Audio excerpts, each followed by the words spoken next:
It's barbecue time here on Simple, and today mag-ihaw-ihaw tayo dito sa garden para makaluto tayo with uling. Let's start grilling! Simple, luto na, ha-ha.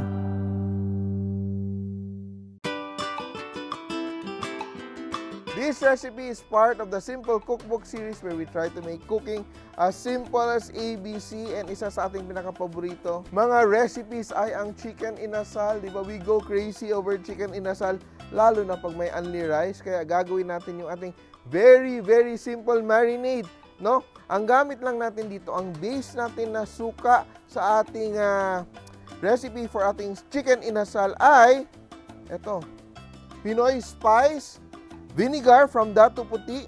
Yan. Isiba, yung asim niya, kaya suka talaga yung base ng ating marinade. And of course, we will add 2 tablespoons of Dato Puti soy sauce, 2 tablespoons of Dato Puti patis. Yan. Konting sugar lang, no? 1 tablespoon of sugar. Ito, to help it caramelize and give it a nice balance. Yun ang gusto natin. And of course, annatto oil, no? Yung annatto oil natin. Yan. Yung aking chicken, gagamit tayo dito ng chicken leg quarters. Gagawin ko dito sa aking leg quarters. Bubuksan ko siya para mas madali siya maluto. Look at that, ha? Yan. Para ko siyang iba-butterfly. Score ko siya. And also, mas madali siyang mag-marinate, of course. Yan. So, magiging malapad yung ating chicken. So, ganyan yung pagka-prepare natin ng ating chicken. And we just marinate, put it back into our, bowl. And we let that marinate. How easy is that? And it's best to let it marinate overnight or at least 30 minutes. Yan. Meron ako na marinate earlier. Ito siya, we marinated for at least an hour or overnight. Tutuhugin na natin tong ating chicken inasal, of course. We just try to stretch it out. Yan. So ito, because we scored the meat, binutterfly siya natin ng konti, mas maluluto yung loob niya. Iba pa rin pag you take time to marinate, no? Kaya, when you cook, planning is also very important because timing will affect the results of your product. For your excess marinade here, para hindi natin masayang. And let's go to the grill. Yan. Before we grill, I'll just explain something. So, kadamihan sa nag-iihaw, nangyayari is, sunog yung labas, hilaw yung loob. So, how do you achieve the perfect cooking of inihaw? So, kailangan natin mag-prepare ng 2 separate zones. So, yung very hot and moderate heat. So, yung uling natin, mas marami sa isang side. So, unahin ko, I will grill this one side first. Yan.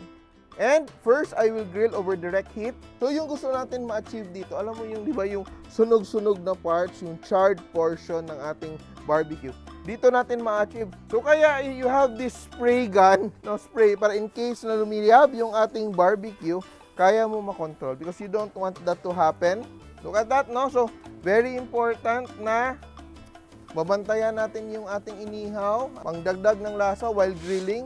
You can do that. So, yung gagawin natin sa chicken, ito, maganda na yung kulay niya. Ito, balik rin natin. Gagawin natin dito ay, of course, ililipat na natin siya sa kabiling side para mag-in-in. Ano ibig sabihin ng in-in? Slow cooking. So, nakikita nyo, na-achieve na natin yung char marks natin. Then, yung gagawin natin dito, we cook it now in indirect heat. No? Ano yung indirect heat?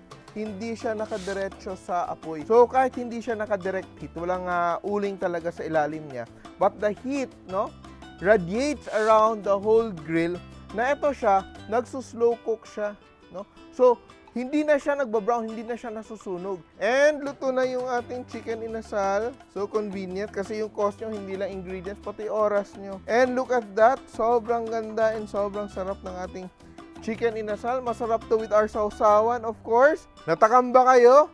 Ang ating version of chicken inasal, kahit hindi authentic, basta swak sa panglasa natin at happy ang pamilya, pwedeng-pwede na. Kaya try this at home.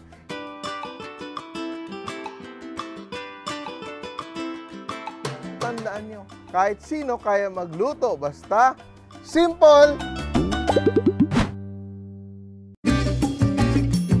Mga ka-simple, remember, loving is sharing. Kaya share this video and like nyo na rin. Kain muna ako. Bye!